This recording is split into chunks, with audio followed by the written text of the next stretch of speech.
All right. Call the meeting to order. Salute to the flag.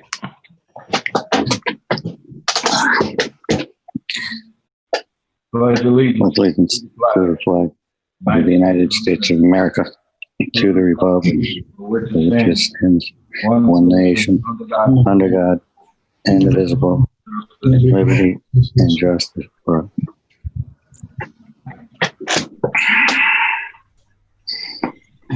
Roll call. Chairman Prunier, Here. Vice Chairman Civitello, Commissioner Burek, Here. Commissioner Campion, Here. Commissioner Stabile. Here.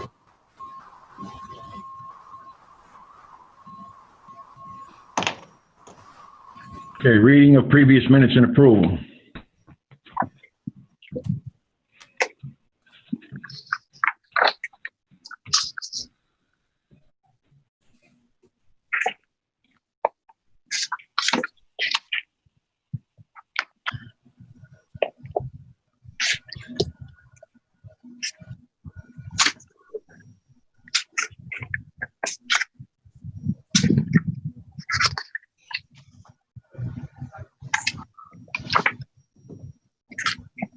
Make a motion to accept the minutes. I'll second it. The motion by Laura, seconded by Jean.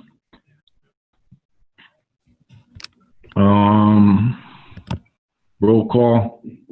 Chairman Prunier, Yes. Commissioner Burek, Yes. Commissioner Campion, Yes. Commissioner Stabile. Yes. Notices and communications. I have nothing.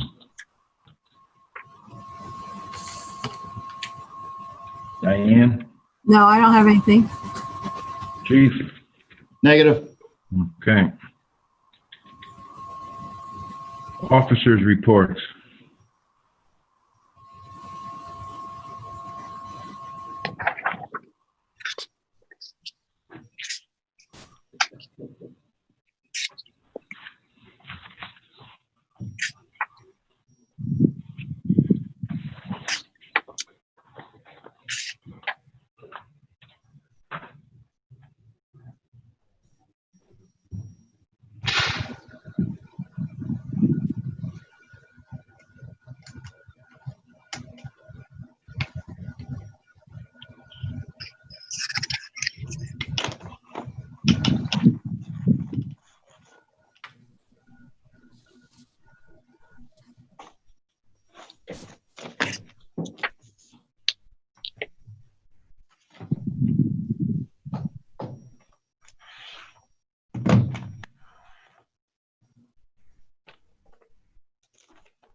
I have one question on the officers' reports.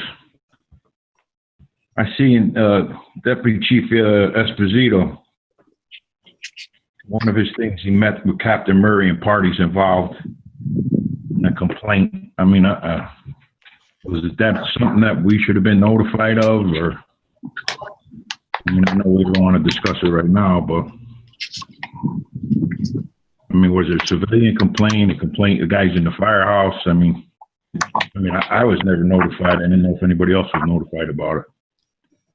So I'll step in here, Commissioner. Okay. There was an email complaint received from a civilian. I passed it along to Deputy Chief Esposito for investigation. It proved out to be negative. Okay.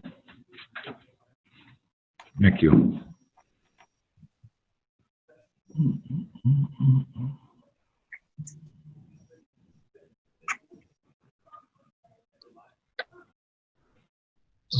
I don't have any questions. Anybody else have any questions on the officer's reports? I'm all set. Good. I'll make a motion to accept the officer's report. We don't need a motion on that. Yeah, we don't need a motion for that.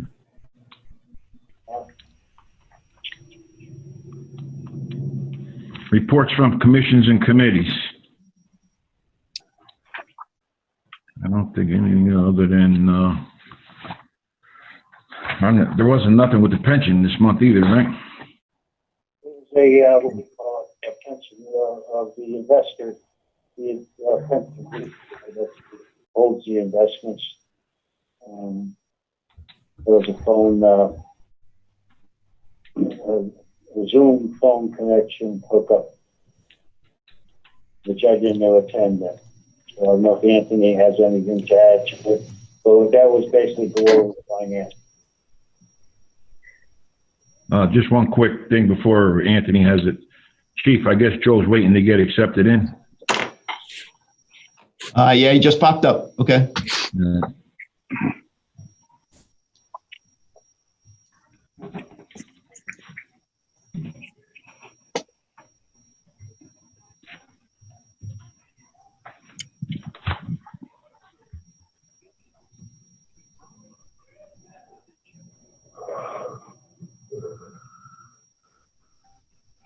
As far as the pension goes, Mr. Chairman, it was a pretty brief meeting. The pension committee recommended the investment policy statement that'll be on the town council's agenda next week for adoption. There was a follow-up on the pension of firefighter Florio.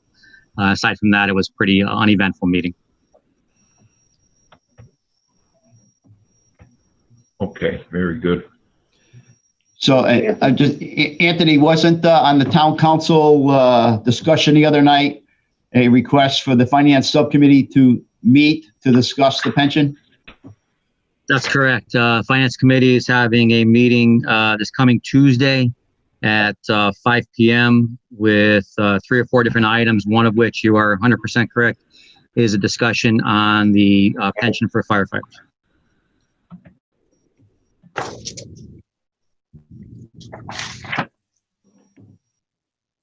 And if I recall from the discussion, the meeting was limited to those members that are on the finance subcommittee, right? That is also correct, yes.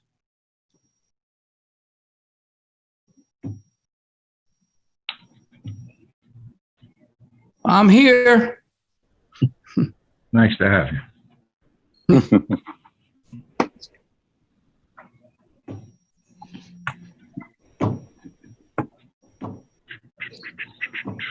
All right, any other reports from the commissions or committees? I got nothing.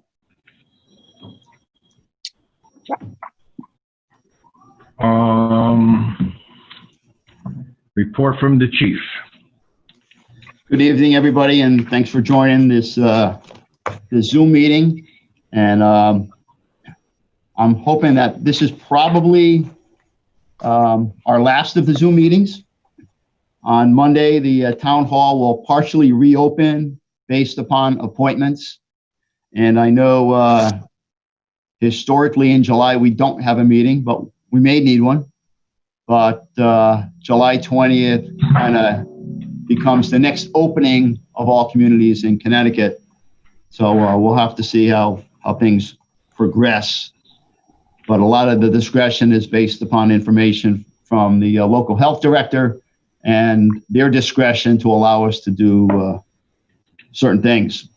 So before I start off with my report, I want to just say this. Last month, we sustained a loss in our department of an off-duty death of a member of Company 4. Antonio was a great person.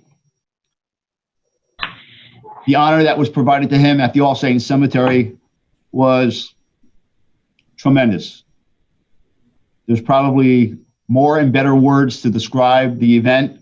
However, I could not have been more proud of the members that showed up that day and displayed their support for Antonio's family and gave him a great send-off. So it goes without saying that, you know, we really are one department, one family with one goal in mind, and that is to provide whatever it is to the members of our community and our department. It was outstanding. I happened to be in my office one day shortly thereafter, and his dad came by, dropped off some coffee and donuts, and we had a really good discussion.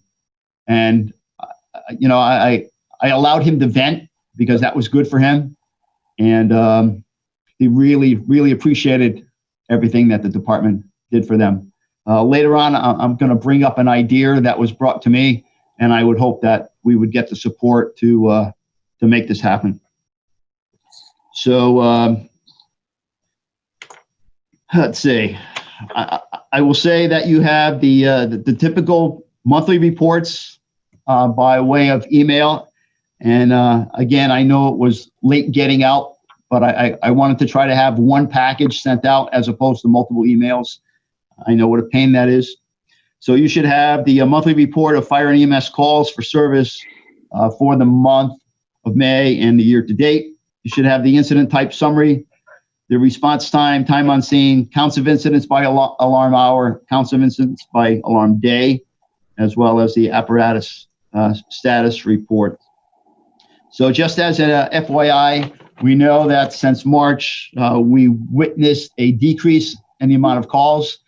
And in the month of May, we saw that rebound. So where do we stand at year to date compared to last year at this time? So last year at this time, we had 713 total calls, 147 fire and 566 EMS. We're down by 67 calls at the same time this year. We're at 646 total. 160 fire, which is plus 13, and 486 EMS, which is minus 80. So as most communities are seeing, the calls for assistance are rebounding and our numbers are coming back up. So again, you should see that reflect in the numbers. So we're up by 30+%. The apparatus status report reflects on the bottom that the Deputy Fire Marshal, Car 71, is now using the 2000 Suburban that was previously used by Emergency One, and the mileage is dictated. So again, as directed by the board, the necessary lettering was applied, and the Deputy Fire Marshal has that in service. There's some small tweaking that needs to be done with the radio to get the ID properly established. And I've been using my own computer for that finally failed. And I have a Panasonic Toughbook that we're able to get out of company for, and just this week get the programs from Tactical reloaded in. And so the radio ID will be programmed in for him. Let's see. Is he using the car? Pardon? Is he using the car right now? Yes, he is. Okay. Yep.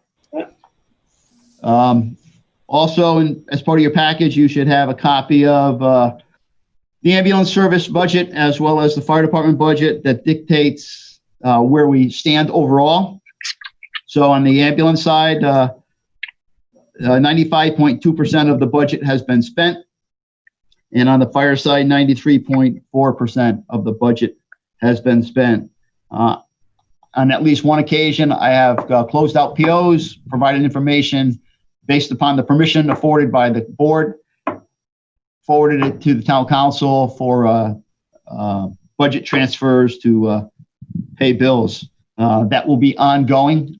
I can tell you this, that because directly related to COVID-19, we will have excess funds in the fire department 102 and 120 account.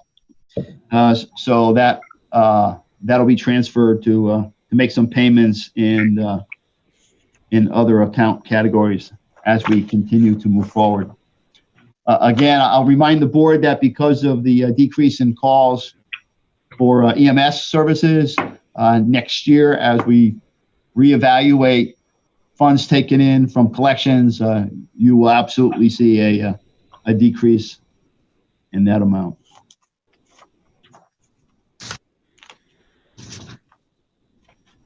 Let's see.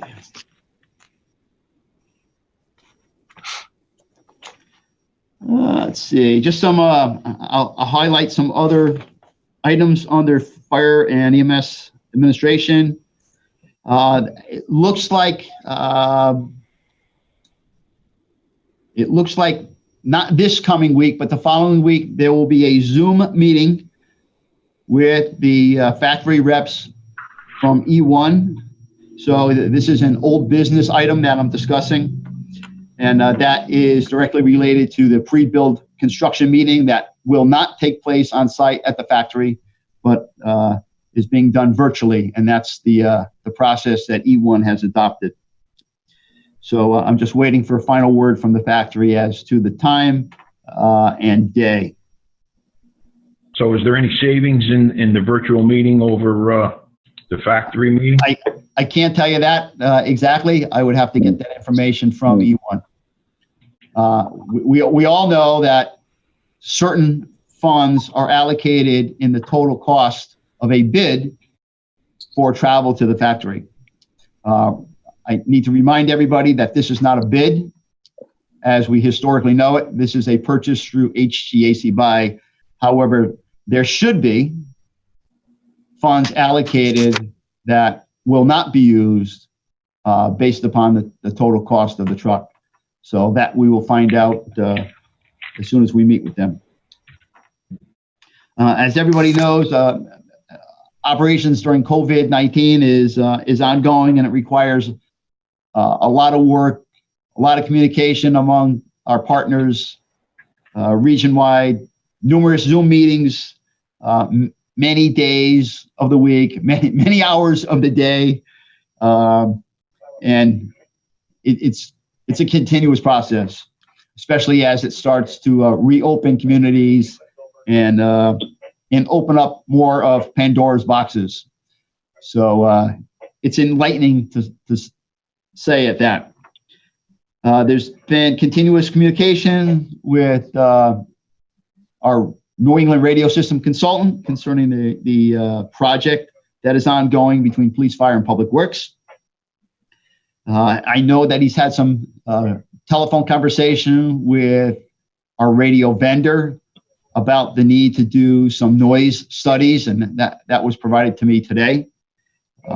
So again, this is part of the overall strategy to give the town a plan in which direction to go. Continue to use the existing system and build upon it more. Look at transitioning to a UHF channel along with public works so that police, fire, and public works can be unified or moved to the state system. So ultimately, that's what the consultant is charged with. We received 48 Scott cylinders that are right now housed up at Company 2, and those will be distributed starting next week. Based upon, and that was funded from the CIP from fiscal year 1920, and along with that was $30,000 worth of hose that was delivered yesterday by shipments that's presently stored up at Company 1 for our replacement fire hose program. I'm in the process of putting together the master list for PPE measurements for the $60,000 that's appropriated under CIP for fiscal year 20 and 21. And from the EMS side, we continue to get supplies from DPH, OEMS on a weekly basis every single Tuesday. And I'll tell you, our supply room is getting filled. It's a problem. We need to do something about it. And I would like to expand on that. If it's not this month, it'll be next month. We need to do something to increase our storage capability here, specifically at Company 4. And I'll have discussions offline with the commission and with Fran Marola as well to look at configurations that would serve us better.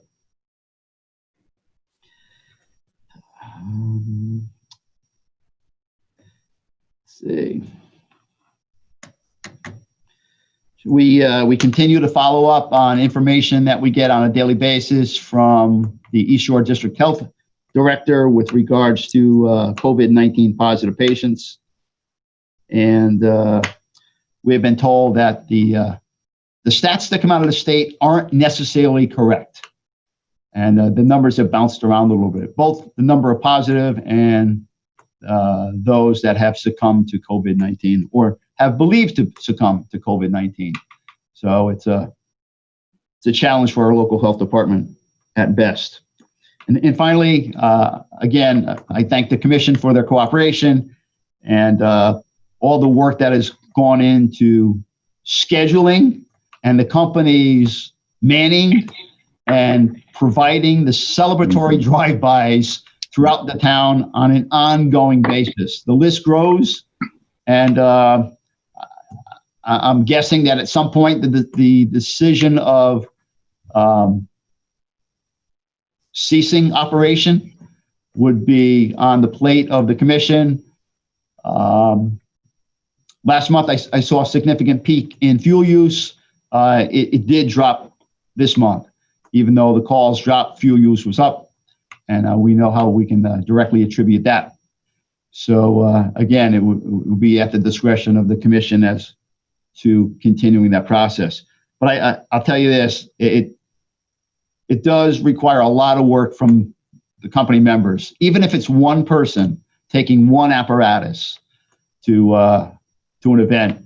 And let's face it, the smiles that you see on kids, the smiles that you see on adults, and the positive comments that we see on various social media pages is outstanding.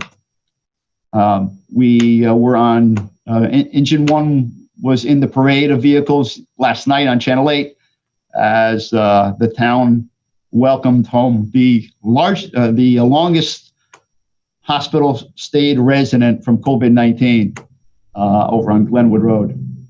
So again, thanks to everybody that processes the information, Deputy Chief Esposito that manages and schedules the companies and gets the messages out. It's a task at best that requires full attention because, as you guys know, some requests are last-minute requests, and we've been able to honor most of those. So again, it shows a lot of what the department has done. I appreciate it. I mean, I know as of last month, I just asked to extend it one more month. And I was all set this month to cease it, and then I sent you the email the other day and the two videos. Me personally, I can't stop it. I mean, if the captains, you know, if anybody, I mean, I'd like to have some input here, but I mean, seeing the smile on the little kids' faces the other day, I mean, I was all set to stop it.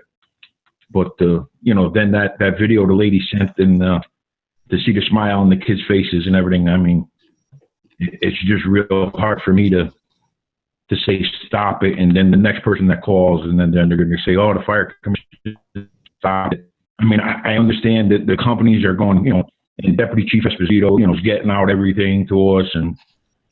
But I mean, for me to say, you know, that's it, there's no more, I don't know. I mean, in my heart, I can't do it. So if the guys, you know, want to slow it down or stop it, you just gotta let me know. But right now, I mean, or if you just want to put a criteria on it, you know, you want to do, you know, under 12 or something, birthday party or something like that. But to see the kids how excited they get, I can't do it. I can't stop it. Unless, you know, the captains of the company or something say, listen, it's just too much. We can't do it anymore. I mean, you guys went, and I can't ask for anything else from you guys.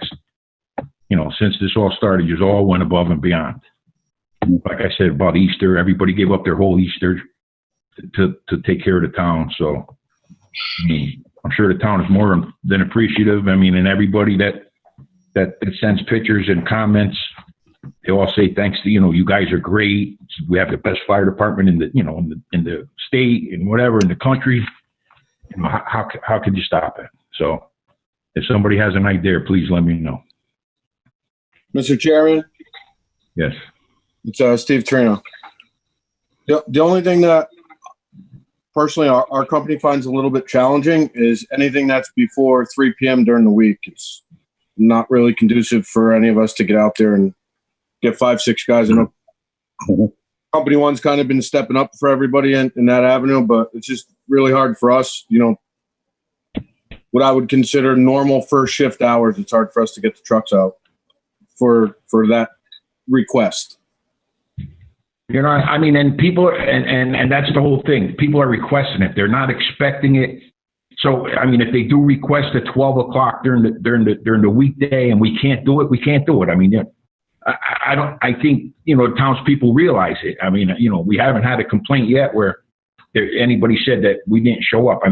Anthony puts it out there, and if we can't do it, we can't do it.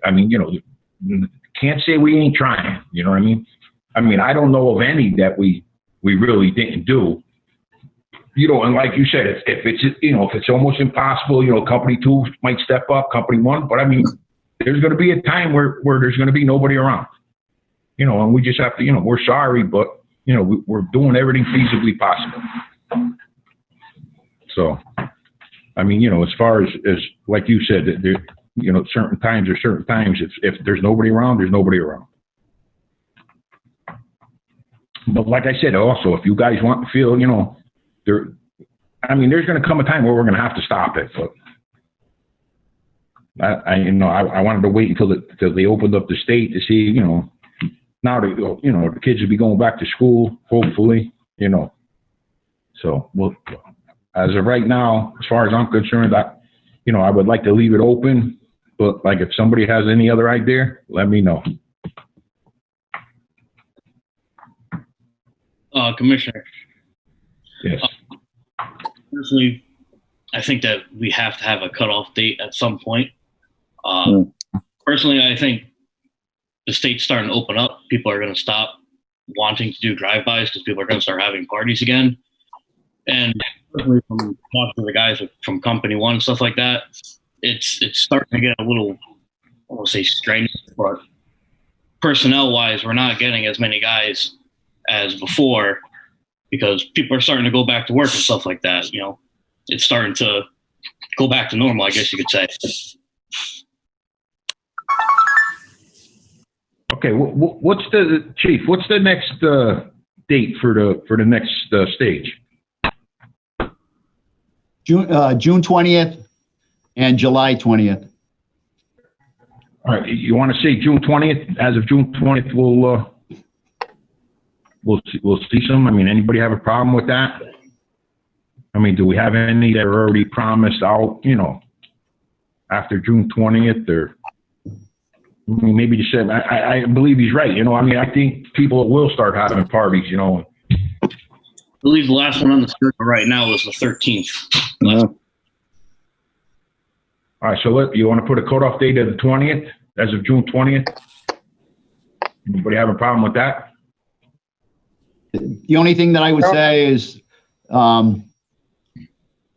we should probably put this on the fire department's Facebook page. Yeah. And maybe even think about putting it on the town's web page on the cover. Okay, yeah. This way, the 20th will give us, 3 weeks, 2 weeks. So, yeah, but let's do that then. Mm-hmm. Instead of just stopping it. So, Chief. Good. Steve Turner, you want me to put it on the webpage? I'm on it right now. Yeah, let's have the commission make a motion. All right, I'll make that motion. We do it June 20th. And if it's on public knowledge for everyone, everybody should do fine. Second. I'll make a okay, motion. motion made and seconded. Roll call. Chairman Prunier, Yes. Vice Chairman Civitello, Yes. Commissioner Burek, Yes. Commissioner Campion, He said yes. Commissioner Stabile. Yes.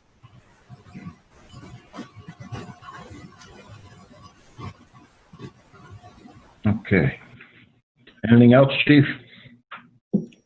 I have nothing under unfinished. I think we were still on report from the chief, right? Nope. We went to unfinished? Anything else under unfinished business? We talked about at the last couple of meetings about the chief having access on his computer, and it hasn't been done yet. So I'd like to make a motion to send something to the town manager requesting that he has access to on his computer, which he should have. For the budget? Yep, for fire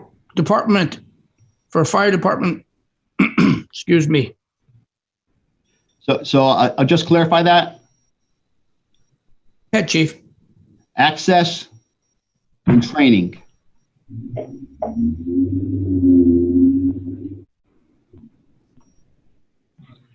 So you need to be trained on how to do it?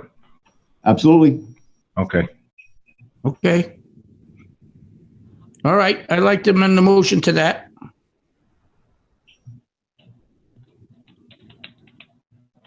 Just one thing, didn't the attorney say we had to amend the meeting to discuss it and then next month vote on it, or? Well, because we had it for the past 3 meetings, it's unfinished business. Okay, that's fine with me. I'll second it. Do you all agree? Motion by Joe, seconded by Gene. Diane, did you get the motion? Yes. Okay. Yeah. Roll call. Chairman Prunier, Yes. Vice Chairman Civitello, Yes. Commissioner Burek, Yes. Commissioner Campion, Yes. Commissioner Stabile, Yes.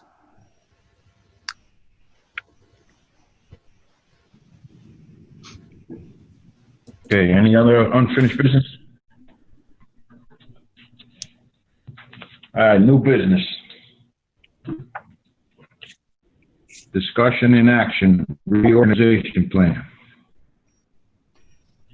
Okay, commissioners, you should have received an email with many pages of documents pertaining to an amount of work that goes back a couple months. And it pertains to my suggestion to the board of the reorganization of the fire department that would allow the restructuring of the command staff that would focus to improve the efficiency of operations, maintaining control of all units, and most importantly, to assign the division of labor. That's really, really important. Why? Because it would provide for a smoother operation, a more consistent way of doing business. The fire department is a business. And to do it haphazardly would be bad for business.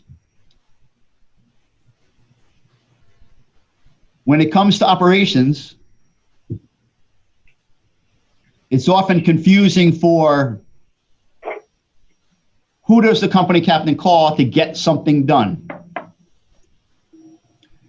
So the information that I have put forward to you in numerous documents works as a package.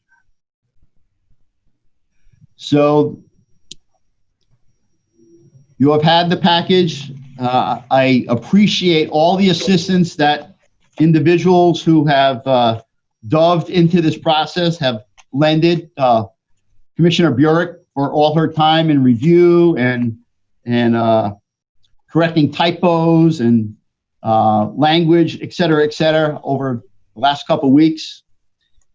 Commissioner Stabile with his email about information, my response back to Commissioner Stabile about answers to his questions, visits by Commissioner Civitello, telephone conversations with Commissioner Pernier, Campion, face-to-face conversations with Deputy Chief Colangelo, Esposito, Assistant Chief Amatrudo, discussion with captains, all surrounding ways to improve the operations of the North Branford Fire Department. You heard in the last hour, the town attorney focus on the rules and regulations that were devised in 2010. So part of this information tonight does in fact go back and correct many deficiencies that were in place in the rules and regulations. It actually transferred the discipline policy that was in operating procedures and placed it where it belongs in the rules and regulations. So this may be new to some people. Some people have said, oh, why haven't we been involved in this? Well, I'll start off by saying this. In Gettysburg, in a very large cemetery in Gettysburg, there's an inscription on the headstone of a general that battled in Gettysburg. And that inscription says, I have the enemy in sight and will attack when practical. And you can use that analogy many ways. But I can also tell you this: telephone, telegraph, telefireman. Some of you know that meaning. So to put something out prematurely for circulation in a 125-person fire department would simply create havoc. The havoc would be not only amongst the individuals in the stations, it would be them passing the information on to everybody. Members of the town council, members of other boards and commissions, members who have no role in this fire department. So over the number of weeks that it's taken to look at all the documents that are necessary to make a small change in the department for the better is in front of you tonight. So I have kept the chairperson appraised of the changes from day one. There's a 3-page cover letter that goes along with this. So what does this do? And I'm not sure if I'm going to be able to do this right, but I'm going to try to share a screen.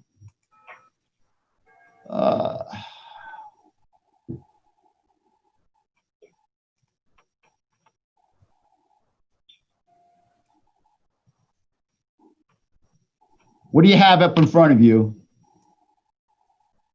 Org chart. What's that? Oh, you have your home screen right now. Yeah. We had the organizational chart up. Is the organizational chart there? No, it was there. All right, hold on. Is it there now? Sort of. There you go. There it is. Is Oh, it there? yep. Okay. I with the Zoom program, and I have dual monitors, so I'm not sure what monitors is being shared. So if you can reference the organizational chart, I'll start off with that. So when you look at the division of labor, when you look at manageable span of controls, there's all kinds of theories. Depends upon who the author of the book is, but it generally says that one individual can manage 3 to 7 people. Optimally is 5. Depends on what book you read. So if you look at the restructuring of the North Banford Fire Department, we have titles that will be changed. We'll have a Deputy Chief of Administration, a Deputy Chief of Operations, and a Deputy Chief of Support Services. Under the Deputy Chief of Administration, the responsibility entails Company 4 and the Fire Police Unit. Deputy Chief of Operation, Company 1, 2, 3. Deputy Chief of Support Services, besides the training facility, training coordinators from each of the companies, as well as the ancillary staff that assist in conducting any training, any program in the entire department. So along with this, for the Deputy Chief of Administration, Deputy Chief of Operations, Deputy Chief of Support Services, go revisions to those titles. So what does it do for the company captain? It provides the company captain and everybody in the department with a mechanism to reference that this individual is responsible for X, Y, and Z. At the same time, the Deputy Chief of Administration, Deputy Chief of Operations, and Deputy Chief of Support Services become accountable for their role and responsibility to carry those roles and responsibilities out, to assist in making the department function as it should. So with the essential duties and responsibilities for each of those new titles, it will allow for a smooth transition from where we are now to where we would like to go in the future. Chief, on the training coordinators on that chart, Yeah. is that? Let me pull it back up. Okay, Yeah. got Could it. you just explain that to me? I didn't see that before. Is that something that the captains are gonna be responsible putting somebody in charge of that, or are the Yeah, captains resuming that? Exactly. Good question. Good Okay. question. So, along with the change is the, and you know what? Let me,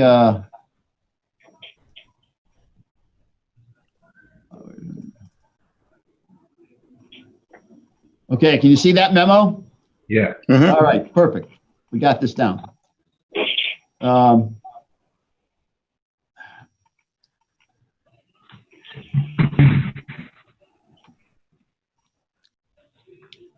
Okay, so what you'll find in the rules and regulations is a change that allows for the company captain to appoint, for the lack of a better term, Mhm.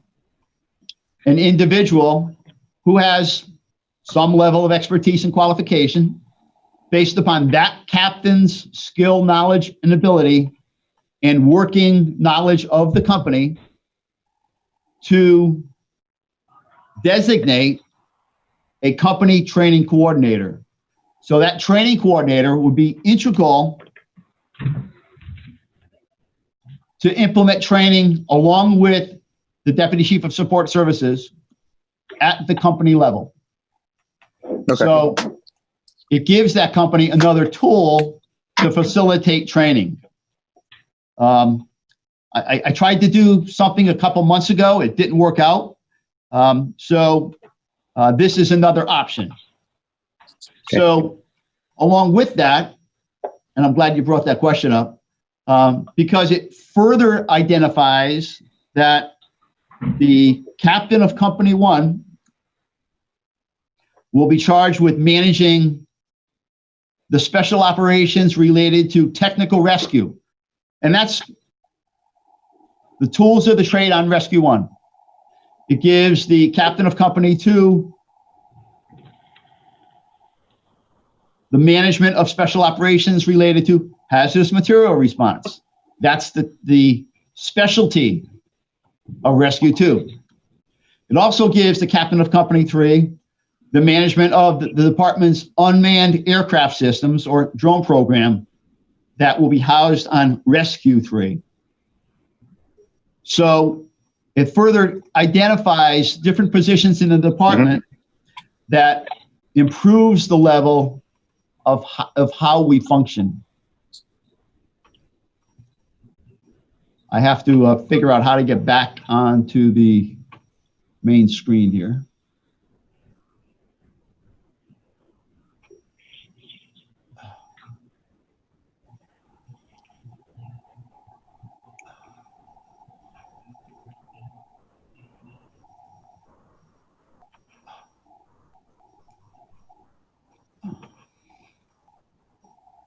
I'm not getting the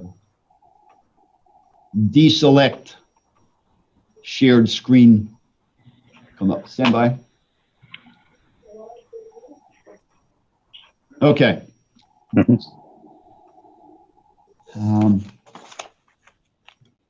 So as I said earlier, when you take one step, there's many other steps that go along with that. So besides the organizational chart, besides the renaming of positions, besides identifying the role and responsibility of the positions, it also brings you into the rules and regulations. It also brings you into the policy for use of the training facility. It brings you into the policy that's specific to conducting burns. So when you make one change, there's multiple changes that have to take place in order to make something whole. So I know there's a number of commissioners that have approached me personally and asked for explanations of the rules and regulations. I know there were many questions about specific areas in the rules and regulations that were adjusted. I know that prior to this, there was a wholehearted wish to have requirements for officers placed into the rules and regulations. Commissioner Burek took this advantage and applied the requirements to the rules and regulations for company officers. That has been an ongoing and long-standing request of many officers. Mhm. So that is a significant change, and rightfully so. It puts into place compliance with 29 CFR 1910 120, the 134 standard, the 156 standard, many OSHA regulations. And as I have told people, listen, we're an OSHA state. We're not an NFPA state. NFPA at the same time is an area norm. So it, in fact, could be used against you in certain situations in a court of law. And because Connecticut is not an NFPA state, it is the Connecticut Fire Academy that teaches fire service and EMS training programs throughout Connecticut. It is the Commission on Fire Prevention and Control through the promulgated state statutes that allow the commission to certify people at various levels following specific NFPA standards. So, for example, Firefighter 1-2, NFPA 1001, you can be trained as a Firefighter 1, complete the class, take a final exam, class exam, pass, and you've been trained to the NFPA 1001 standard. Your next step to get certified is to take a certification written and practical exam that allows you to get a certificate and be pro board certified. What does that do? It allows you to go to other states and present that and have an equivalency to those states that accept reciprocity. So, as I've told many people, and as I have been told, Connecticut will never require certification. Connecticut requires police officers to be certified both through the Connecticut Municipal Police Training Council, MPTC, or the Connecticut State Police Academy, because it is state statute. There is no state statute requiring firefighters to be certified in Connecticut. It's interesting to note that if you're a state trooper and you graduate from the Connecticut State Police Academy, and you transfer to a local police department, they may have you attend recruit training at the Municipal Police Training Council because you are not MPT certified as you leave the Connecticut State Police Academy. That's you may find that a little strange, but again, that's the historical perspective on training and certification. So when we talk about officers and some of the requirements, please keep that in the back of your mind. I would hope that you have taken opportunity before coming on air tonight and reviewed the applicable changes. Some documents, the changes are pretty minimal. Others are a little bit more detailed. So I can entertain any questions. I think one of them said that still had firemen in there. Should we change it to firefighter or? So that is your document. That is, but I'll bring this back to you. That language, if you picked up earlier from the meeting with Attorney Marino. That's right. I saw that. Okay. That's still in the town code. We can't change that. Okay. Yeah, I just have a question on, like, for the minimum qualification for the deputy chiefs. Shouldn't you put in there for future reference? I'm sure all of them have a 2Q now. Because I know a lot of them come out and actually do the training to sign those drivers off that have a 2Q to say they're qualified to drive engine 2, EP22, etc. Yep, that's a good point. Probably an oversight. No problem. From my part, making 1,001 changes in these documents. No, I could hear you. I know that. So I'm going to make a note. Again, you have all these documents and they're still stamped draft. Mm-hmm.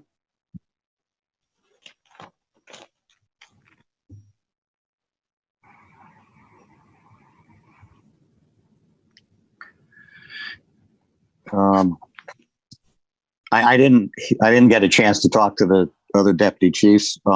Do they have anything they want to bring forth to the commission? Ed, you want to ask that, or the company captains?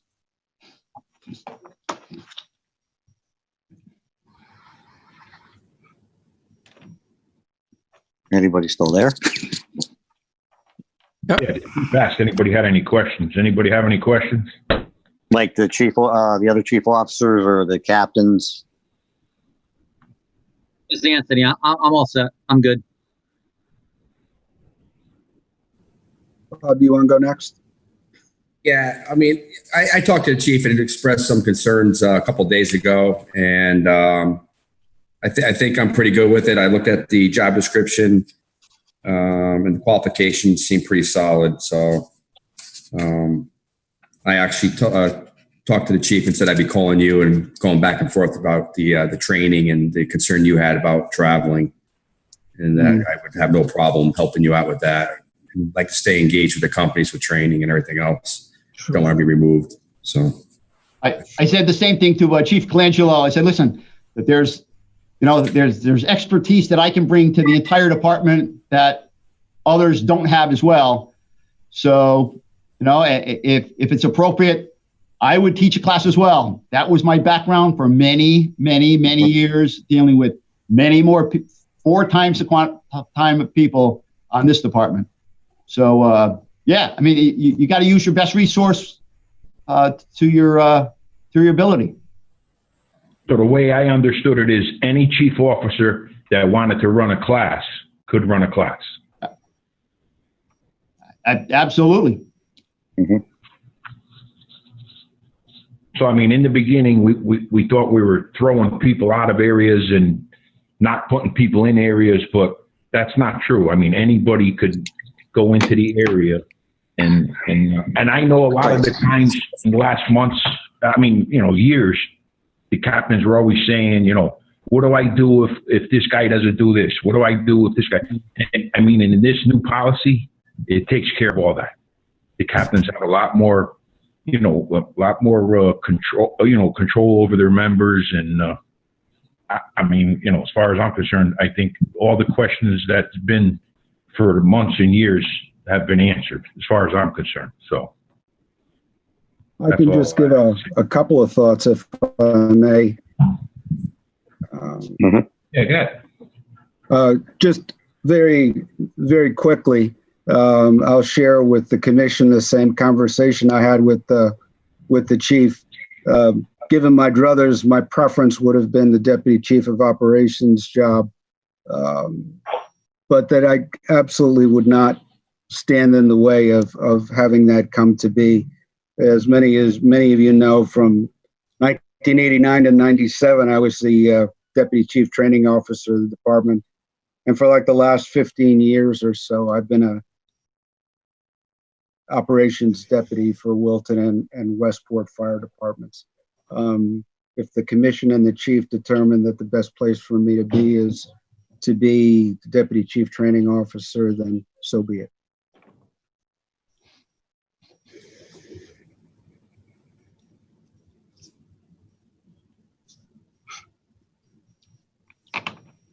Any of the captains?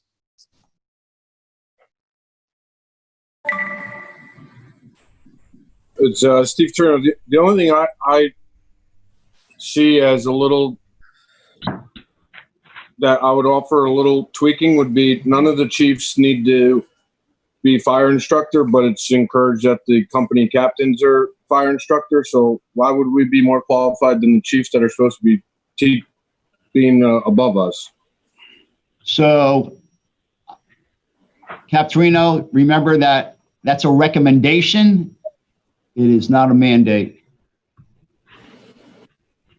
Right, but it doesn't even say that it should be recommended that they have it. Where for the captain's duties, it says it's recommended that we have it. Right. I'll tell you this. I personally I'd make all of my officers have it. Guys, just so you know, in order to be a fire officer 1, you have to be a fire service instructor 1. Right. Right. So it's kind of like, it's you have it. Right. And again, that hierarchy of certifications is set by the Commission on Fire Prevention and Control. And then, if I may put the chief on the spot, I had a conversation about a recommendation. Is it something that would come into here? Or would it wait for a different category? Actually, Steve, my suggestion is you ask the commission to amend the agenda and make that 9B under new business. I know what you're referring to.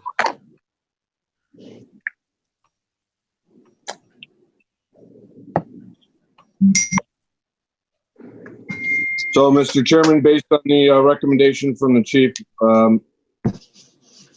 if you're willing to listen for a couple minutes, I would happily ask to amend the agenda so I could bring up an idea.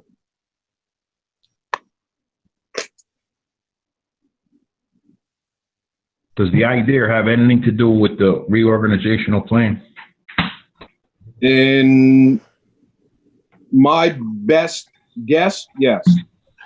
It does not have anything to do with the reorganization plan.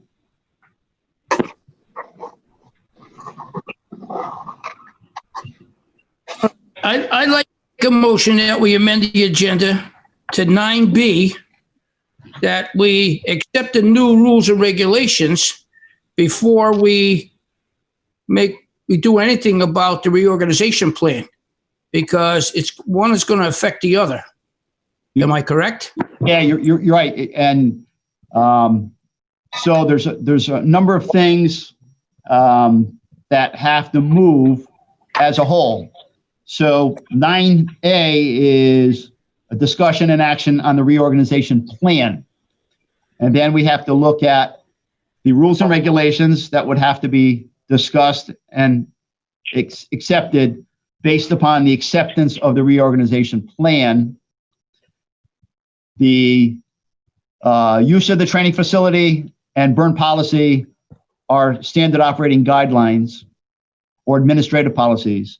And what Captain Torino would like to bring up has to do with minimum qualifications of personnel entering the department. Okay. All right, then. I'll rescind that motion, and I'd like to make a motion that we accept the new organizational plan presented by the chief. I'll second that. Was that Andy? Yes. Diane, did you get the motion?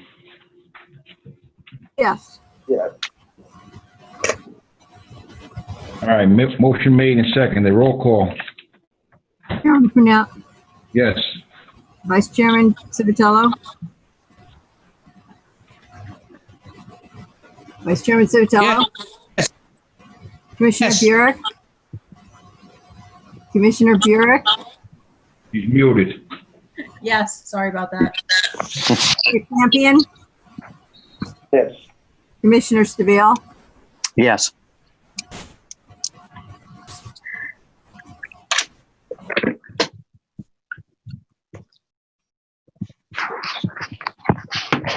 Okay, now motion and the agenda to discuss the new rules and regulations. So under 9B. Rules and regulations. New rules and regulations.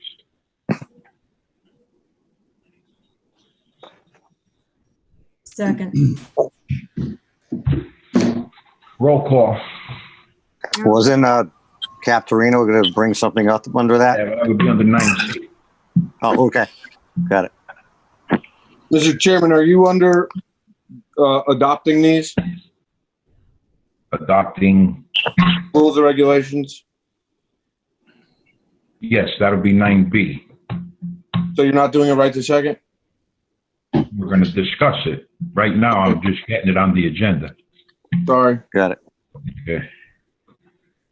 Diane, you got the motion and Okay. second? Yes. Chairman Prunier. Yes. Vice Chairman Civitello. Yes. Oh, Commissioner Yes. Commissioner Burek. Yes. Commissioner Campion. Yes. Commissioner Stabile. Yes.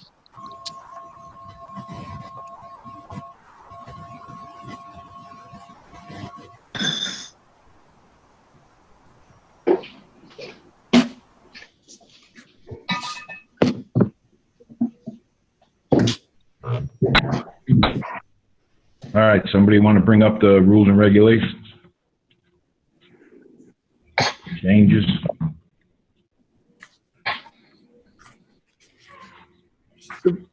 Just as a, I guess the biggest big change. Go ahead, chief. yeah, just as a point of order, someone has to recommend, or make a motion to recommend the adoption before the discussion can take place, right? The adoption of the rules and regulations? Yeah. So before you can discuss it, you got to make a motion. All right, I'll make that motion.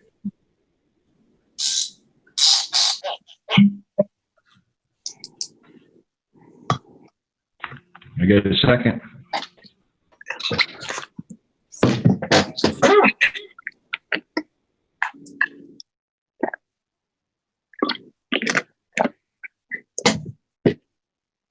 Anybody second it? I did. Second. Yeah. Yeah, Laura did. Any discussion? Mr. Chairman, can I interject? I think we're still waiting, right? We still didn't get it in yet, right? Motion was made and seconded, so now it's in discussion. Discussion. Yeah. I just have a question for the board and maybe the chief on the department officers Class A uniform rank insignias. Will the town be purchasing our Class A uniforms to modify what we already have that we currently pay for out of our own pocket? So We are, Company 3, we're brass for our line officers, and the changes would require us to go to silver, which, safe to say, our company is not on board with that. I know that I'm not here for a debate. I understand that these are universal changes. However, currently, Company 3 pays for our Class A uniforms independently. So they may, so your company pays for the uniform itself, the material, and the department will be providing the accoutrements. So an accoutrement is your badge, your cap device, your collar device for your blouse, and collar device for your shirt. Right, but we would look really foolish with all brass buttons and rings around our cap, the banner around our cap, if that continued to be brass and everything else was silver. That's your choice. You have picked brass for your buttons. And we have brass name tags, so 30 people would have to get new name tags. I have a red name tag.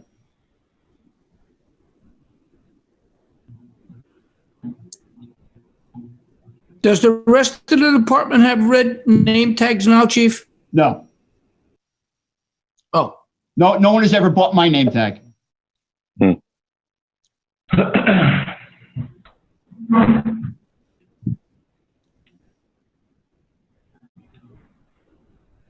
I do remember the department buying name tags, though.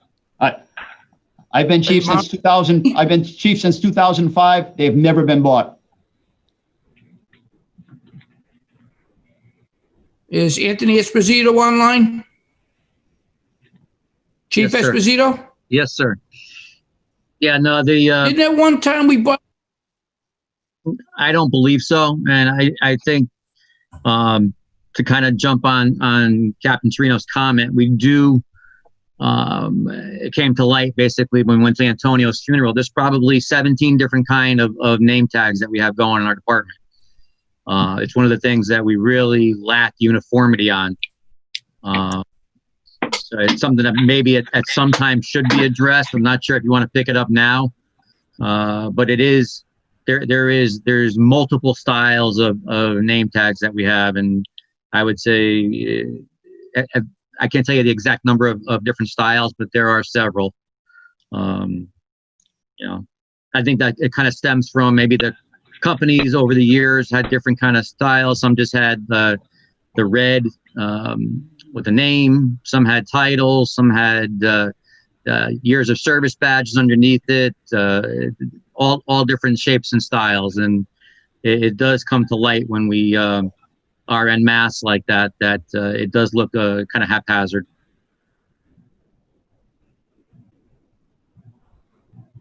Unrelated topic to tonight, but he does have a good point about the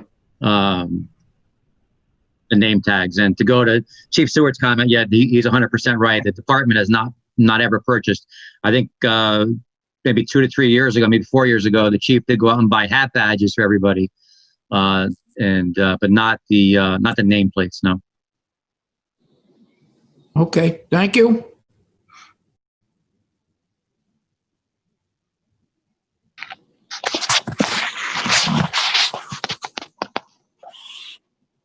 So just to reemphasize, when you browse through the rules and regulations in the 19 pages, anything that appears in bold reflects a change.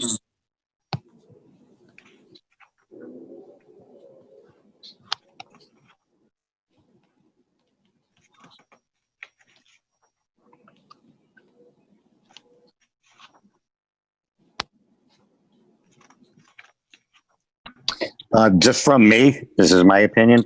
I can't vote for a company that pays for their own uniforms to pay for buttons or anything unless the town's going to pick up that money. Commissioner, I got to agree with you. Mhm. When you say the word uniform, when I put a uniform on, you assemble in uniform. What does Right. uniform mean?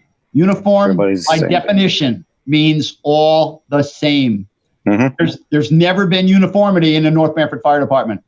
The blouses, Company 1, you know, you could call that a police department blouse. Mhm. Company 2, typical fire department blouse. Company 3, similar but has epaulets. So there's never been true uniformity. The uniform that Deputy Chief Esposito has was one that I had from New Haven that never wore because of the frequency in which we were provided with uniforms by labor agreement. And I'm sure Chief Amatrudo, has seen war days. He's changed patches on many. And I'm sure Chief Colangelo will express the same. So unless we find some philanthropist that would like to donate $100,000, uniformity won't happen. Maybe somebody's out there listening right now. Right. It's going to make a big donation. This has gone There you around go. 100 times. Uh, Everybody fights everybody on the uniforms. It's not going to change. right. And honestly, in municipal budgets, a line item for uniforms is pretty significant because typically it's contractual. Even in volunteer fire departments, as you have members change position or enter and exit the department, that change of uniform is pretty costly, depending upon the quality. But uniforms are not inexpensive. We have seen just the ability to buy golf type shirts or T-shirts for members be wiped out of the budget when you're only talking about on average $7,000 in a fiscal year. You know it's typically been wiped from the line items. So you know to look at anything more than that, it's a real challenge. But that can't hold us back. No, but I need to buy 150 name tags is not going to break this, right? No, that's an easy thing to do. Right. So, I mean, it's the end of the year. I mean, I think if we have extra money to get 150 or 170 with name tags, whatever we need, I don't think it'll break the budget. And then at least everybody's name tag will be the same. We'll have to do some transfer of funds because the line item for uniforms is pretty negligible.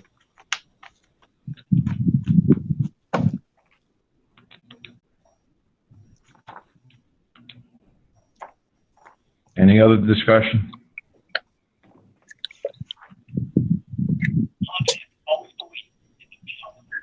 Who's that?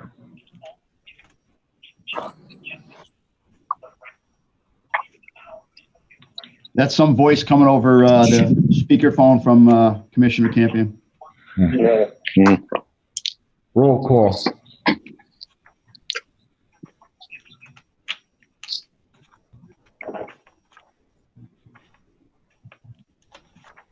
Roll call. Yes. Oh, Chairman Premier, Yes. Vice Chairman Civitello,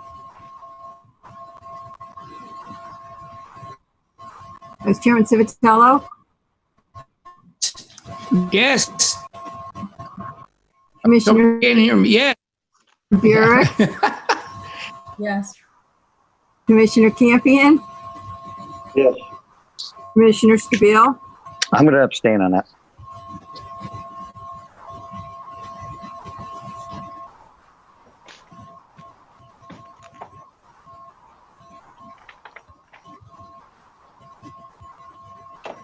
Now, under new business, we wanted to add is letter C, right?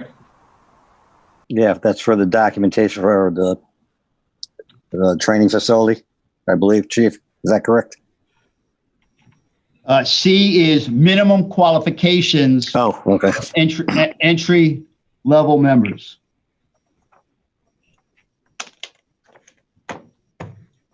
Somebody want to make a motion? I'll make a motion for that. I'll second it. Roll call. Chairman Prunier, Oh, I'm sorry. We got to have a discussion on that, right? Mm-hmm. Sorry, Diane. okay. Discussion.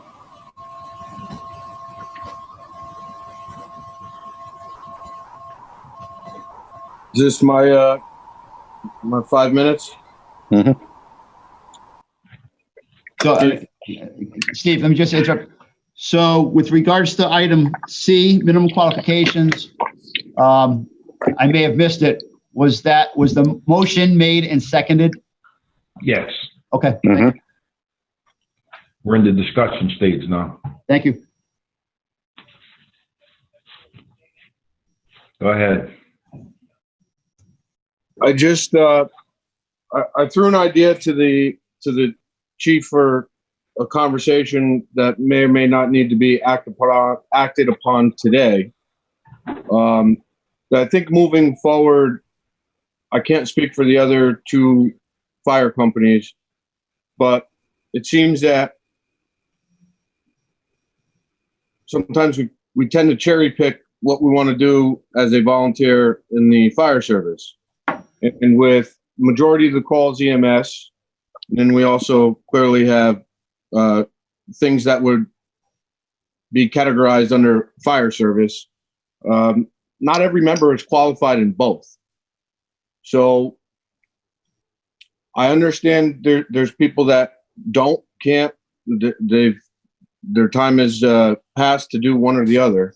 So my idea would be to make a grandfather clause from whatever date the commission or the chief decides, and moving forward, every new member has to be at least Fire 1 and EMR within a 2-year period, or they're no longer an active member in North Branford Fire Department. Or you could entertain that the stipend is restricted to half. So if you're just fire on the fire side, you get 500, and if you're or the EMS side, this isn't including Company 4. But moving forward, so you know, I said to the chief the other day, I got a lot of guys around during the day, but none of them are EMS certified. So me personally,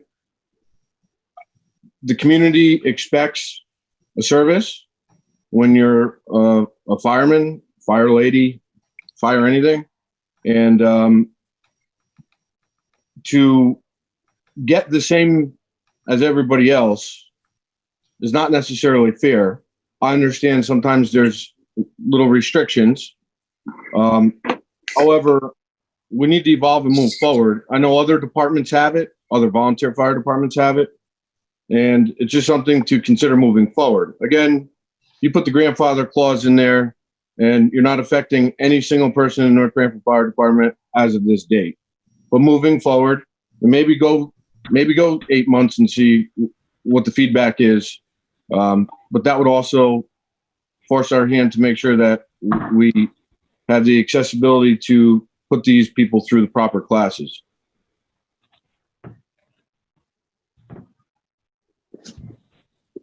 And I thank you for listening. So, Commissioner, if I could, I support Captain Torino in his quest to set a minimum standard for those wishing to join the North Branford Fire Department. And I agree that we should establish a minimum level of training/certification within a specific period. And that would start at a date identified by this board, with others who are present members grandfathered.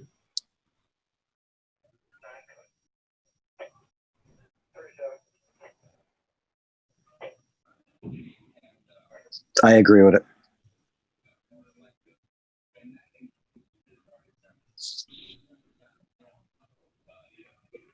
Any other discussion? If I can, Chief Colangelo, Chief Amatrudo, and Chief Esposito, your thoughts.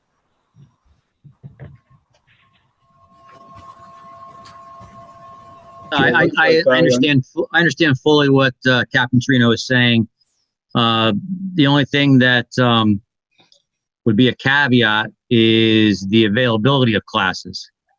I know one of the comments on the Facebook posting is about having classes in town, and that could be the only detriment would be if there's, say no Fire 1 classes in town and they're all, I don't know, say the Academy Windsor Locks and no one wants to drive to Windsor Locks or whatever. I mean, we typically have a lot of the classes in town are local, but there have been stretches of time where we haven't had Fire 1 classes in town just due to not having enough people to warrant running a class.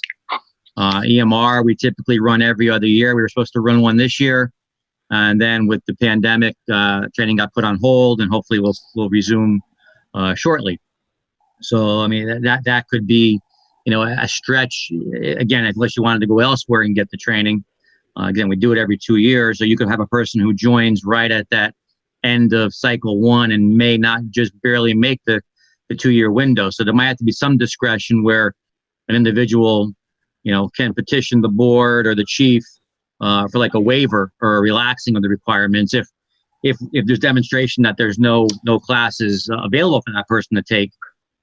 Kind of a different animal than the guys just being, ignoring the classes. So you have to, I don't know if you can make a blanket rule. There has to be a little bit of a wiggle room in there. I fully understand what Captain Trino was saying about the 2-year window, but there might have to be some, I don't know, some discretion, I guess you would say. I'll piggyback on that. Yes, that is something that we have to consider. And along those same lines, if we start sending people out of town for Firefighter 1 classes, that can get pretty expensive. And frankly, we don't have enough student count to deliver those classes in town. So while the concept is good, we just may need to focus a little bit more on the logistics and the deployment of it, just to be sure that we don't end up cutting down on our available volunteers. I do like the idea of, somebody maybe petitioning for a 1-year waiver or something. Mm-hmm. That makes a lot of sense. But Bob, what are your thoughts? Well, I mean, it goes back to what I talked about in the past is a member that just walks in the door gets the same stipend as a 10-year member. You can look at it that standpoint as well. And back when when this all started, Chief Thomas and I had a very in-depth conversation about my feelings on that, where it should be like a step in grade kind of scenario. But, I had to go along with the fact that, as Stephen mentioned earlier, when people dial 911, they want people who are trained and qualified and able to do the job. This isn't a clubhouse. People need to be trained and certified to perform certain skills and tasks. We do 85+% of EMS.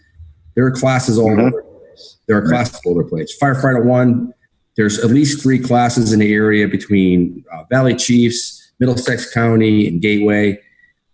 So, it's what's one's desire to be a part of the team, what's one's desire and abilities to get trained and actually do the job other than just hang out at the fire station and attend functions, drills, and meetings and collect $1,000 stipend every year.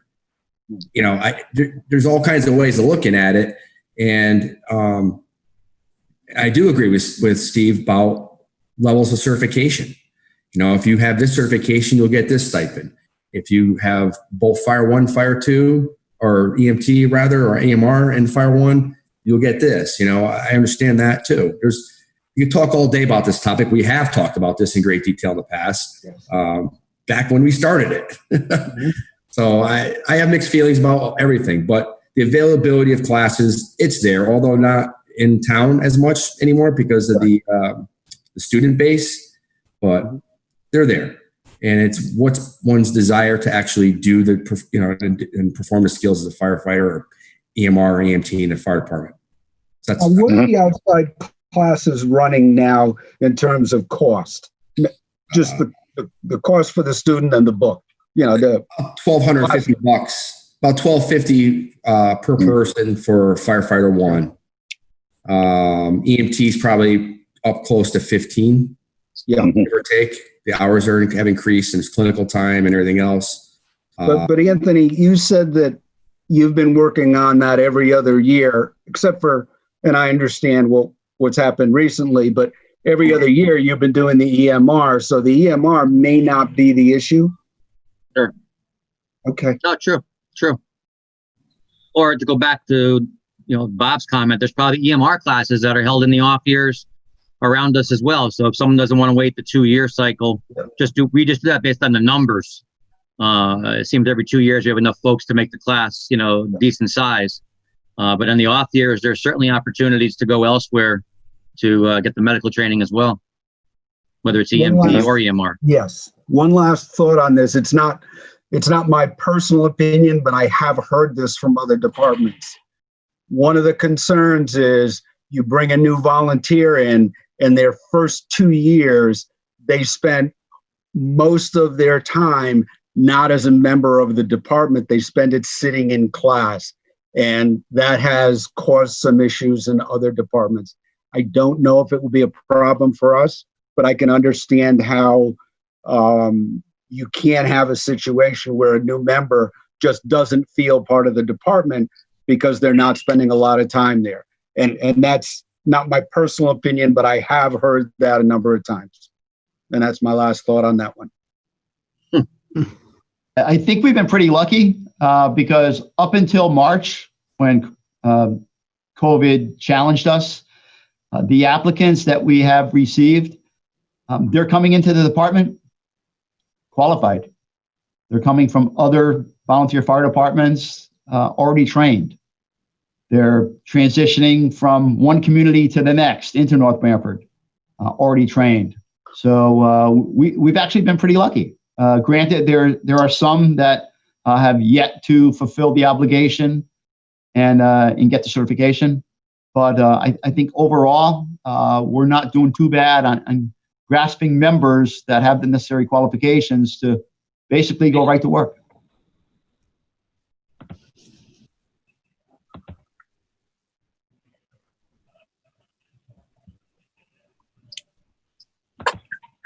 Any other discussion?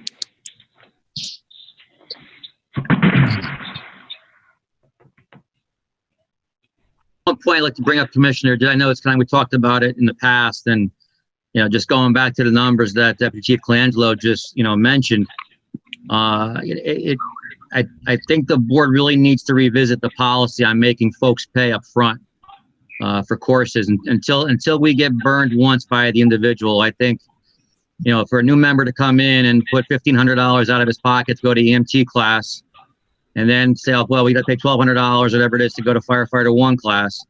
We're going to bleed these new members dry and to discourage them to come. And I know the board a year or so ago voted to make the folks pay up front, and I understand the logistics of that. And I just think that the policy maybe needs to be revisited to pay until we get burned by individual X, and then at that point, make it a pay up front kind of thing, because I think we're going to discourage people from coming in the door, and they got to put significant sums of money out of their pocket.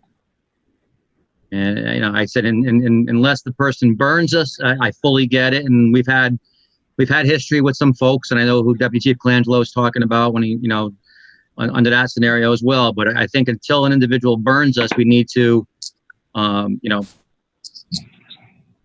assist them in any way we can in the financial aspect of it, because the numbers have climbed up over the years, and they're significant. So to go along and support that, I think when we look at our purchase orders for 2020, 2021, we probably could make some adjustments to certain vendors and reduce their money and put more money in professional development that would allow for the payment for EMS training and firefighter one. So I think that's very doable.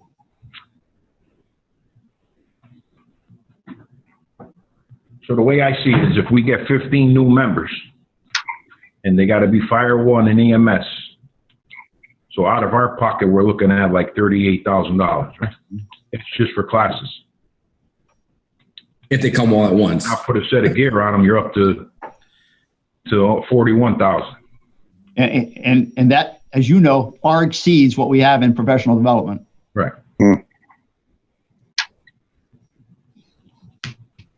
So, I mean, I think our enrollment, when we open it up, is going to be getting shut down real quick because of the money aspect, right? Because if we get 15 guys, like I said, that want to join, and they got to be EMTs and firefighter ones, and then you're looking at 38 grand, and then to outfit each one with a set of gears is 2,500 a piece. So you're talking almost $60,000 by the time you get 15 new guys in the department, plus the physicals, right?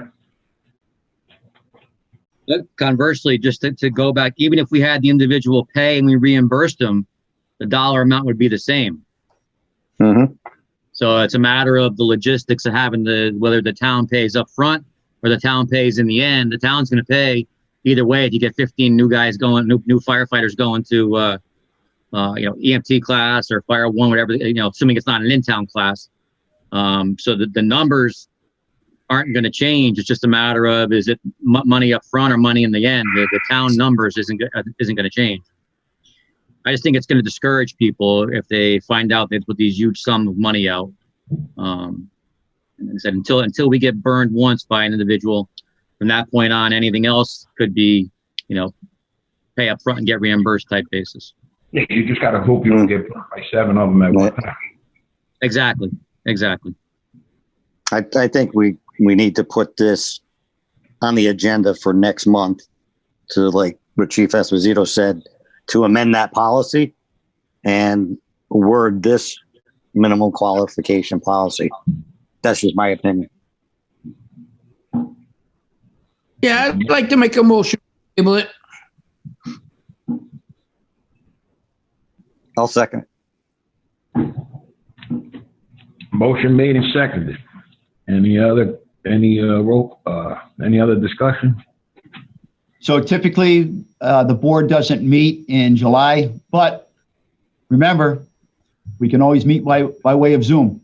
Yeah, we're not canceling that meeting as of yet because we have the second stage of the opening of the state. So I'd like to at least keep that meeting. If we cancel it, we'll cancel it. But if we need it, we need it. So I mean, the June 20th opening, I like to still keep the meeting as of right now. So, all right, motion made and seconded. Roll call to table the 9C. Yeah, the 9C, to table 9C. Okay, Chairman Prunier, Yes. Vice Chairman Civitello. Vice Chairman Civitello. I don't know what's going on that you don't hear me. Yes. Okay. Commissioner Burek, Yes. Commissioner Campion, Yes. Commissioner Stabile. Yes.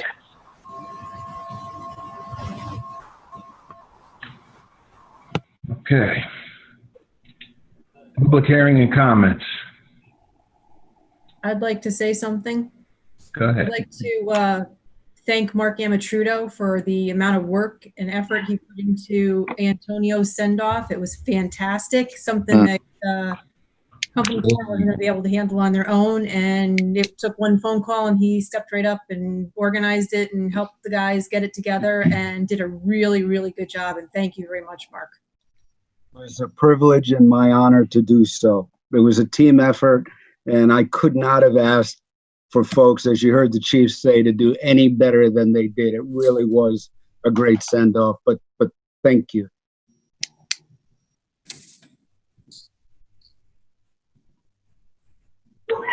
Mr. Chairman, Yes. Company 3 would like support from the commission.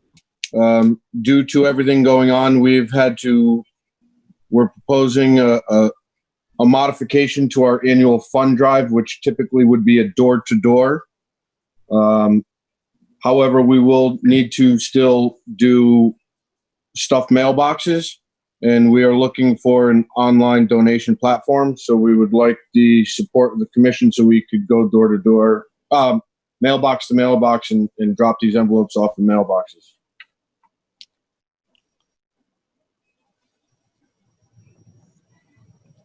I make a Anybody have a motion, problem?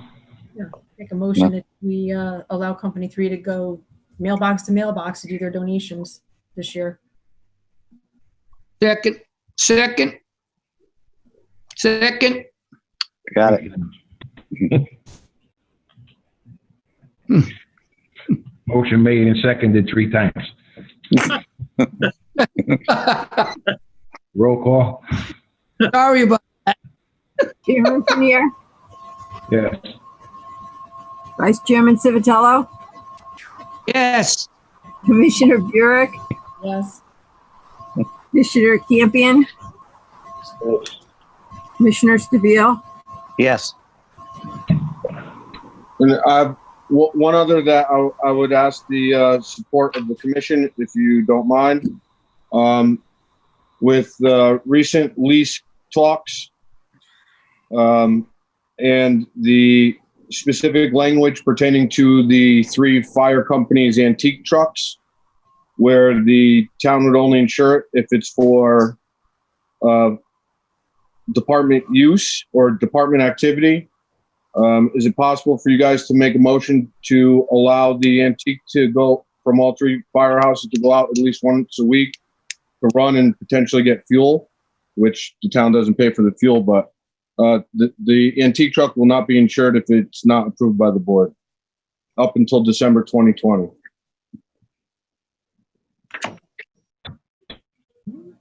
Was it always covered before? That's speculative.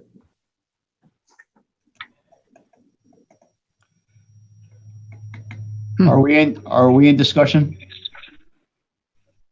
Yeah, I mean, we didn't even bring up a motion yet, but Oh, okay, so just as an FYI, not all of the antique trucks have a town plate on them. So if they're taken on the road, they will need a town plate. The other option naturally would be for the individual company to register it with CTDMV and secure an antique plate under the company's name, but I don't think that is the right way to go. The same thing holds true with getting fuel. We would have to make the necessary arrangements so there's a registry in the fuel system to track the use of fuel for those vehicles. Yeah, well, Chief, we currently I don't anticipate us seeking the town to reimburse us for fuel. The problem is with our truck specifically, we try to drive it once a week by an active member in good standing. However, we were having our monthly meeting and figured that even to go get fuel, it's not insured. So why would we take it around even drive it around and get all the juices going? So I figured if it was just a blanket approval till the end of the year, obviously we're not going to drive it in the winter with the salt in the ground. We may not need to drive it to get fuel every week, but we also don't want to seek permission from the board every week to drive it around the block. Yeah, so if you're going to get a fuel in a town vehicle, there's got to be a tracking mechanism, so it's accountable to that vehicle plate. That's how the system works. But more importantly, this is a personal concern, Cap, that look at the grade of the fuel that Public Works gets and the grade of the fuel that's needed by the mechanical parts of the antique truck. Yeah, we had to spend a lot of thousands of dollars from letting it sit and the carburetor gunked up, and we didn't want to take any new parts. So the recommendation from the mechanic was to drive it, at least once a week, get the fuels going. But we're just concerned that if we drive it, it's not insured unless if I understand the language correctly in the lease, it has to be approved for an activity. Yeah, you're more adept at the lease agreement than probably any of us because have never seen it. I mean, this seems like it's something that we're gonna have to ask the attorney. So, Yeah, because if it's not registered, then how are you taking it on the road? yeah, I mean, Right now, it has not been on the road in about 4 months. Okay. but how did you take it on the road before the 4 months? We self-insured. Yeah, but is there a plate on it? Company 3 does not have an apparatus plate on our antique. Actually, I remember years ago when I was captain, there was an insurance card supplied by the town for that antique. I don't know if that's still done. No, it was insured at $3,000 cash value. So, and that equation leads you to never take it out of the building. Mm-hmm. Yeah, I think we're gonna have to.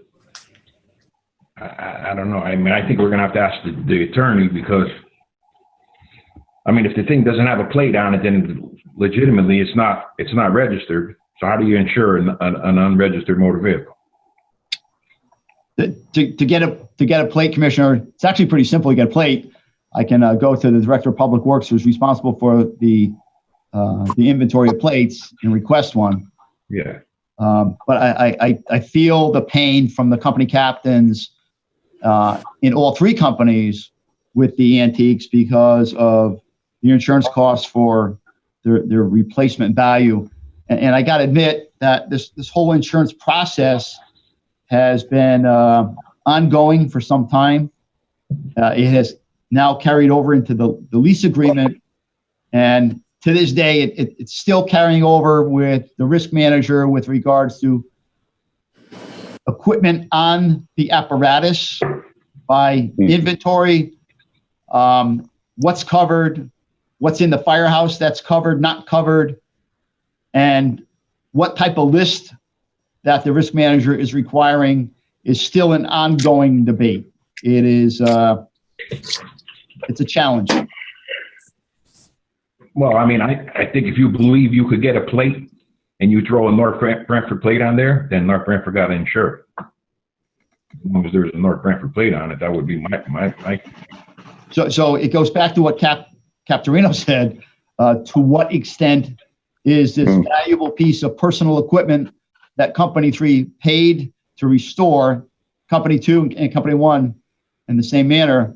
What's its actual, replacement value? And I think Cap Torino said it's $3,000. I don't know if you can put a price tag on that. Well, yeah, I mean that in any car too. I mean, you can have a '68 Chevelle. Book value might be worth $25. I mean, to somebody who's sitting on it, it's a $100,000 car. Right.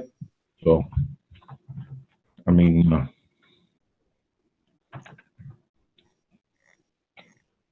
don't know what to say really without talking to somebody. That's not my. Well, if I'm not going to speak for the town attorney, but it was his draft for the language, and the interpretation that we got was it has to be for fire department use that the town would carry the insurance. So therefore, the way I understand it, just like our fundraisers, if you make it a sanctioned event, then we're insured. So same would hold true if we were going to get fuel, because they want it in the parades and they want it here, but they don't want to insure it. And now they have seem to come on board with that thought process, because if I understand it right, it's almost next to impossible to insure as a company, because they would insure as a fleet vehicle as opposed to if you as a private citizen own a 68 Chevelle, you could just insure it through 20 different insurance companies. We can't do that. It has to go in someone's name, and I'm not putting my name on it. No, I can see The your point. question is,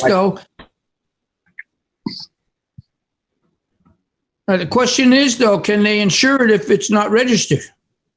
Well, again, back to what the chief said is, there was a misunderstanding on whether or not we had a plate for it, and I did a lot of looking around, and we ironically do not have a plate for that truck. So it would not be on the road until there was a plate. I can't speak for the other companies, but we don't have a plate for our truck. All right. Who does anybody? Does company 1 or company 2? Do they know if theirs has a plate? I believe the Diamond T at Station 1 has a plate on it. Last time I looked, I thought there was a plate. Is it a town plate? I think it is, isn't it, Chief? Isn't it like 38?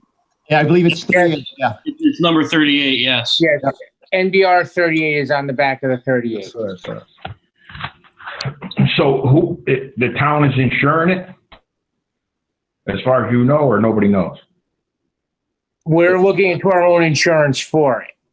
Right. The three companies are trying to figure this out together for non-usage, but it's a little bit more challenging than one would think. But again, ours hasn't left the firehouse in probably 4 months because I'm having an issue with the brakes.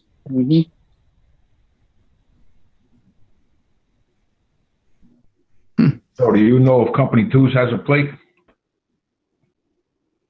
Yeah, Go ahead. I can't say if the antique does. I thought the Maxim did at one time, but I'm not sure if the antique has one.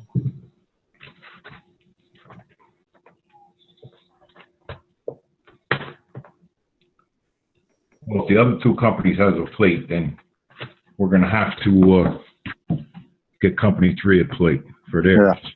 Yeah. Like you said, they're probably going to only insure it for $3,000 or whatever. So that's something that's going to have to be hashed out with the town.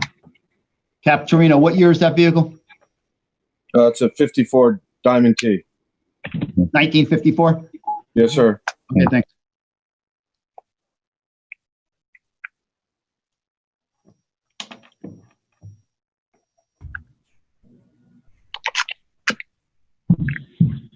Any other public comments? Sure, I just want to read the comments on the Facebook page, if you don't mind. Yeah, go ahead. Kenny Ash had asked when the topic was about the finance committee, what are they discussing? It's our pension. I think basically they're trying to formulate their position. Cliff Potter suggested that maybe you tell requesters for the parades 4 p.m. as the earliest start time. And further comments that the kids have been homebound so long, this is an icebreaker.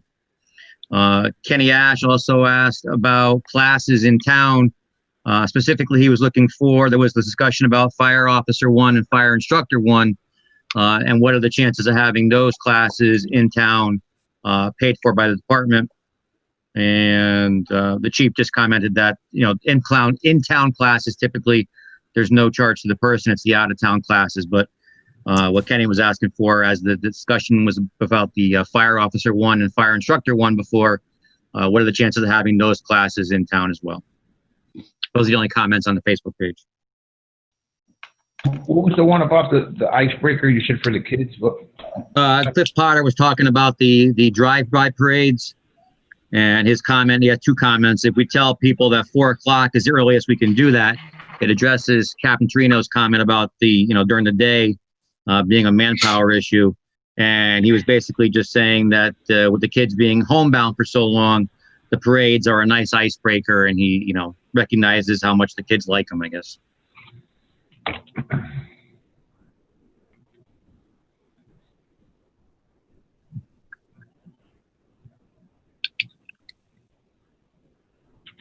Okay, any other public hearing and comments?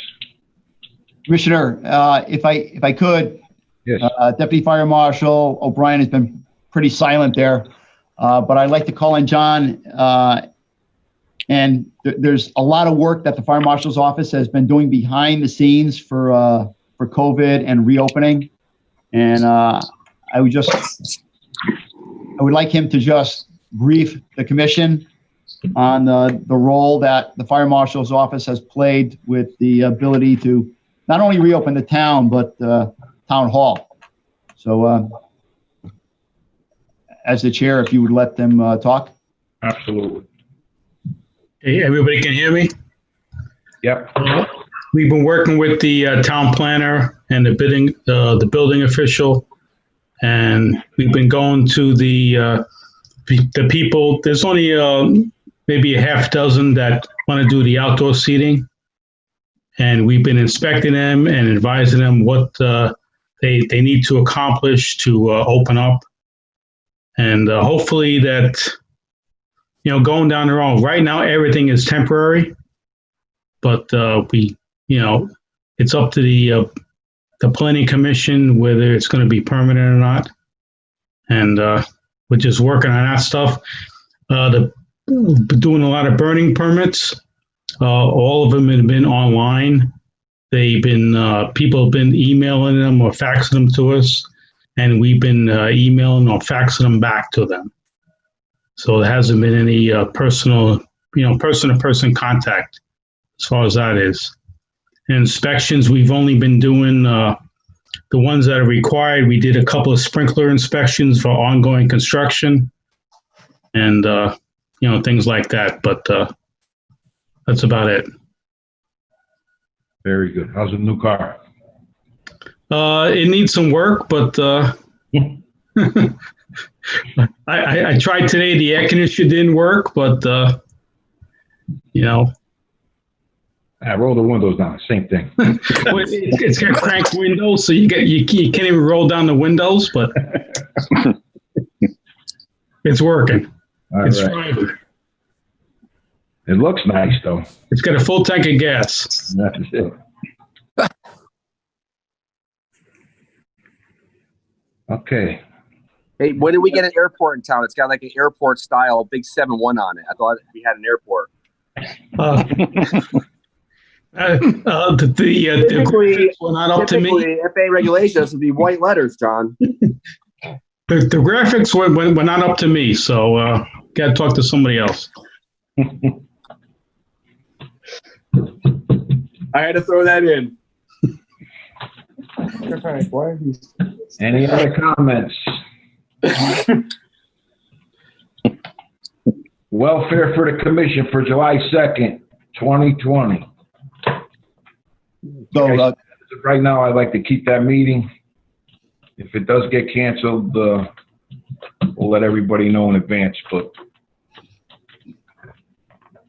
yeah, we need to put on the agenda the minimum qualifications and was that policy for the members paying for their own classes. We have to look over that. Yeah, we'll put that on the agenda.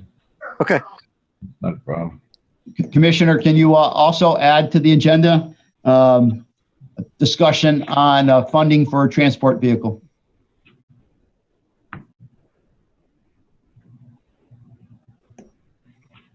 Funding transport vehicle. Do you know, how about the status on the car for the chief, your car? You got any update on your status? I heard nothing from the town manager.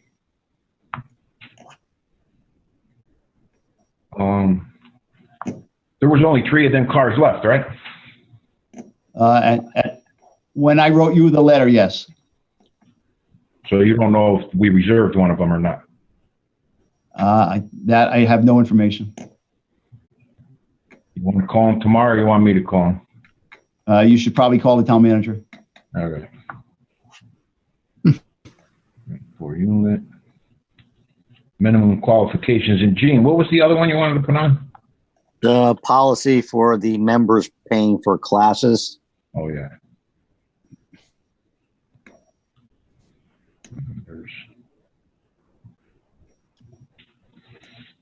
Okay.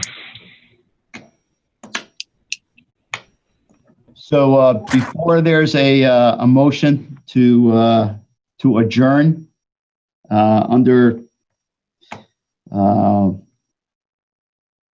well, it should have fallen under public comments, but I would just like to thank the Board of Fire Commissioners for their belief in the North Banford Fire Department, their tenacity to listen to what the chief has to say, to believe in what's going to make the North Banford Fire Department better in the long run, and most importantly, provide a mechanism by which the department can fully reach its mission for the town of North Branford. Ultimately, life safety, incident stabilization, property conservation, health and welfare of the membership are all our goals. But most importantly, to be able to provide fire and EMS and rescue services, hazmat response, public fire education, inspection, investigations is what we do. And we can only do that when we're a unified department. We can only do that when the department, its command structure, and most importantly, its oversight board is unified and believes in what we do as well. And I think the actions that the board took tonight should be commended. And I personally thank each and every one that has contributed to the success of what we did tonight. And I think you are making for a better department for the community of North Banford. And the same token, I would like to thank you for the 70 pages of hard work that you did, plus speaking to all the members. You know I'm here to listen. And if somebody had a problem, I know they call me, or they would call me, and hopefully they would tell me. And all the work that you put in, I really, talking to people, I didn't hear one complaint. So it really made it easy for my vote anyway, because I really didn't get any complaint back. I heard complaints, but I am the complaint department. That's Right. part of my job. But I mean, I really, and then the couple of people that I did talk to that were for it made it easy for my vote. Because it's easier for me to vote yes when I know 80% of the people are on board. So thanks for your work, and thanks for all the officers in the department's work. Likewise. Thank you. Thanks. Thanks, Laura, for your work too. Thanks. Yes, Thanks, Laura. Secretaries are us.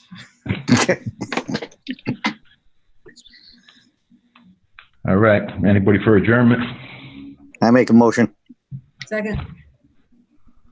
Second. Made and seconded. Roll call.